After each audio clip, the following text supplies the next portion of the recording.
So, Adani group వచ్చేసి వారి యొక్క స్టేక్ ఏదైతే అదానీ విల్మార్‌లో ఉందో దాన్ని పుల్ ఔట్ చేసేసి ఒక స్టేక్ సేల్ ద్వారా ఒక $2 బిలియన్ కైండ్ ఆఫ్ సేల్ ద్వారా దే వాంట్ టు ఎగ్జిట్ అని గూడా న్యూస్ వచ్చాయి. ఆఫ్‌కోర్స్ ఈ రీసెంట్ అలిగేషన్స్ అయిపోయినియి. అమెరికాలో జరిగిన కేస్ గురించి అందరికీ తెలిసిన మాట వాస్తవమే. మా స్టాక్స్ గూడా ఎలా కరెక్ట్ అయినాయి గూడా అందరం చూసాం. సో, ఒక పక్క నాకు డబ్బులకి అవసరం లేకుండా ఉండటానికి ఇలా చేస్తున్నారని అనుకోవాలా అదానీ? వారి కోర్ ఫోకస్ మీద వారి కోర్ బిజినెస్ మీద ఫోకస్ చేయడానికా? లేకపోతే ఈస్ దిస్ సంథింగ్ ఎల్స్ ఏదైనా ఎక్స్‌ట్రా అటెన్షన్ ఇవ్వాల్సిన అవసరం ఉందంటారా? Because this group Adani group చాలా నేషనల్ అటెన్షన్ ఉంటది. ఇన్ జనరల్ ఓవరాల్‌గా ఇన్వెస్టర్ అటెన్షన్ ఇంకా ఎక్కువుంటది. So, is this just one of those run of the mill kind of న్యూసా? లేకపోతే ఇంకేదైనా ఉందా that reads too much into it? ఎప్పుడు కూడా తెలివైన ఇన్వెస్టర్‌ని పెరగకుండా ఆపటం ప్రభుత్వ తరం కాదు. ప్రపంచంలో ఉన్న ఏ వ్యక్తి వల్ల కూడా కాదు. దానికి ఉదాహరణగా చెప్పాలంటే అదానీని చెప్పాలి. ఇవాల్టి రోజున వాళ్ళు అమ్మటానికి ఎందుకు మొదలుపెట్టారు అనుకుంటే, మనం అనుకునేటువంటి కారణాలు ఏం కనపడతాయంటే, వాళ్ళ మీద నెగెటివ్ పబ్లిసిటీ అనివ్వండి, నెగెటివ్ అక్యుజేషన్స్ కానివ్వండి. అంటే హిండెన్బర్గ్ రిపోర్ట్ మొట్టమొదట ఒక 2 ఇయర్స్ బ్యాక్, ఈ మధ్య కాలంలో వచ్చిందేంటంటే అమెరికాలో కోర్ట్‌లో కేస్ ఫైల్ చేయటం, కరప్షన్ చేశారని. అది భారతీయుల్లో ఉన్నటువంటి ఎవ్వరూ కూడా కరప్షన్ గురించి పెద్దగా ఆలోచించరు. కారణం ఏంటంటే, మనం ఎన్నుకుంటున్నటువంటి అనేక మంది పొలిటీషియన్స్ మీద కూడా కరప్షన్ స్కాండల్స్ ఎట్లాగో ఉంటాయి. అయినా ఓట్లేస్తున్నాం కదా! అలాగే కాబట్టి కరప్షన్ అనేది మేజర్ నెగెటివ్‌గా చూడరు. మనకు తెలిసిన సూత్రం ఏంటి? అదానీ కాదు కదా! ఎవరైనా సరే లంచాలిస్తేనే వాళ్ళకి పనులవుతుంది అనుకుంటూ ఉంటాం. సో, ఆ చర్చని పక్కన పెట్టినట్లయితే, దాని మూలంగా వచ్చిన హెడ్‌విండ్స్ ఏంటంటే, ఎప్పుడైతే ఇలా అక్యుజేషన్ వస్తుందో అప్పుడు ఆ కంపెనీ లేదా ఆ సంస్థకి విదేశాల్లో డబ్బు మొబిలైజ్ చేయాలంటే కష్టమవుతుంది. విదేశాల్లో డబ్బు మొబిలైజ్ చేయవలసిన అవసరం గ్యారంటీగా ఉంటుందా అంటే, అదానీ చేసే వ్యాపారాలన్నీ కూడా క్యాపిటల్ ఇంటెన్సివ్ వర్క్ వ్యాపారాలు. అంటే పోర్ట్‌లు కానివ్వండి, పవర్ జనరేషన్ కానివ్వండి ఇవన్నీ కూడా. అందువల్ల వీళ్ళకి కంటిన్యూయస్‌గా డబ్బులు కావాలి. ఒకవేళ కొత్త డబ్బులు అవసరం లేకపోయినా, గతంలో తీసుకొచ్చిన అప్పులు సర్వీస్ చేస్తూ తిరిగి చెల్లించాలంటేనైనా డబ్బులు కావాలి. అంటే ఇక్కడ మనం గమనించాల్సిందేంటి?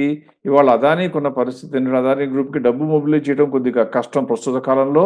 డబ్బు అవసరం మాత్రం గ్యారంటీగా ఉంది. ఈ రెండిటిని మ్యాచ్ చేయాలి అంటే, ఎప్పుడైనా మన దగ్గరున్న వస్తువులు ఏదైనా అమ్మనన్నా అమ్మాలి. లేదా మన పరపతి బావుంటే అప్పన్నా పుట్టించుకోవాలి, ఈక్విటీ అయినా పుట్టించాలి. ప్రస్తుతం పరపతికి కొద్దిగా మచ్చబడింది కాబట్టి మనం చేయగలిగిందేంటి? ఉన్న ఆస్తుల్లో ఏదైనా అమ్మాలి. ఏ ఆస్తులు అమ్మాలి అంటే, దేనిలో అయితే మనకి కోర్ ఫోకస్ లేదో అవి కనుక మంచి రేటొచ్చేటైతే అమ్మాలి. 6 నెలల ముందు ఎందుకు అమ్మలేదు, ఇప్పుడెందుకు అమ్మారు అదానీ విల్మార్‌లో స్టేక్ అని చూస్తే, ప్రస్తుతం భారతదేశంలో రూరల్ కన్జంప్షన్ స్టార్ట్ అయింది. రివైవ్ అయింది అని అన్ని స్టాటిస్టిక్స్ చెప్తున్నాయి. అంటే ఏమవుతుంది? అందరూ కూడా ఫాస్ట్ మూవింగ్ కన్స్యూమర్ గూడ్స్ వైపు దృష్టి పెడతారు. ఆ కంపెనీలకి కొద్దో గొప్పో గ్రోత్ రాబోతుందని తెలుసు. అటువంటి సమయంలో కనుక మీ దగ్గర ఆ ఆస్తి ఉన్నట్లయితే, ఆ ఆస్తిని బేరానికి పెట్టినట్లయితే ఎక్కువ రేటొస్తుంది. అలా కాకుండా అంతా మార్కెట్‌లో వదిలేస్తున్న సమయంలో అమ్మాలంటే తక్కువ రేటొస్తుంది. అందువల్ల అదానీ గ్రూప్ ఏం చేసిందంటే మొట్టమొదట డబ్బు అవసరం కాబట్టి డబ్బు మొబిలైజ్ చేయాలి. అప్పులు పుట్టడం లేని కొద్దిగా కష్టంగా ఉంది కాబట్టి వీలైనంత వరకు అప్పు లేకుండా ఆస్తిని అమ్మేస్తే వచ్చిన డబ్బులతో అప్పు తీర్చేయొచ్చు అనే ఆలోచన కూడా ఉంటుంది. అందువల్ల విల్మార్ అమ్మటానికి అదానీ విల్మార్‌లో తన స్టేక్ అమ్మటానికి ట్రై చేశారు ఒకటి. రెండవది స్టాట్యూటరీ రిక్వైర్మెంట్ ప్రకారం కూడా 2025కి వచ్చేటప్పటికి ఫస్ట్ క్వార్టర్ లోపల ఆ కంపెనీలో పబ్లిక్ షేర్ హోల్డింగ్ కనీసం 25% ఉండాలి అని నిబంధన కూడా ఉంది. దానికోసము అమ్ముతున్నారు. అలాగే వీళ్ళకి కావాల్సిన డబ్బులు మొబిలైజ్ చేయడానికి అమ్ముతున్నారు.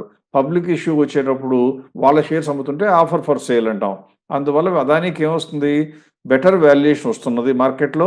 రెండవది ఆ డబ్బు గనక వచ్చినట్లయితే అప్పు పుట్టించడానికి ప్రయత్నాలు కూడా ప్రస్తుత కాలంలో ఇమ్మీడియేట్‌గా చేయవలసిన అవసరం లేకుండా టైడ్ ఓవర్ అవుతుంది. ఈ 2 రకాల లాభం కలిసొచ్చింది కాబట్టి అదానీ గ్రూప్‌లో మంచి రేటుకే తన స్టాక్‌ని అమ్ముకోవడం జరిగింది. అలా కాకుండా ఈ స్టేక్ మొత్తాన్ని మార్కెట్‌లో అమ్మితే షేర్ ప్రైస్ ధడాల్న సగం అయిపోయేది. ఎందువలన? అంత డిమాండ్‌ని, అంత సప్లైని అబ్జార్బ్ చేసే కెపాసిటీ మార్కెట్ ఉండదు. అందువల్ల స్ట్రాటజిక్ సేల్. వాళ్ళకి అంత ప్రమోటర్‌లుగా ఎవరైతే పార్ట్నర్స్‌గా ఉన్నారో వాళ్ళకే అమ్మడం జరుగుతుంది.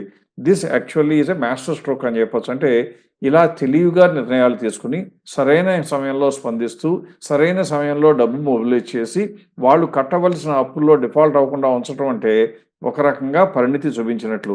అదానీ గ్రూప్‌ని మనం వెనకేసుకురావాల్సిన అవసరం లేదు. మనం చేయము. మనం చెప్తున్నదల్లా బిజినెస్ పరంగా ఆలోచిస్తే, ఇటువంటి సమయంలో తీసుకున్న సరైన నిర్ణయంగా తప్పకుండా చెప్పాలి తప్పితే, అంతకన్నా ఎక్కువ చూడక్కర్లేదు. వీళ్ళకి డబ్బులు అవసరం, అమ్మటానికి ఆస్తుంది, అమ్మారు, డబ్బులు మొబిలైజ్ చేసుకున్నారు. మిగతా కంపెనీలు, మిగతా వ్యాపారాలన్నీ సజావుగా సాగిపోతాయి అని మాత్రమే అనుకోవాలి.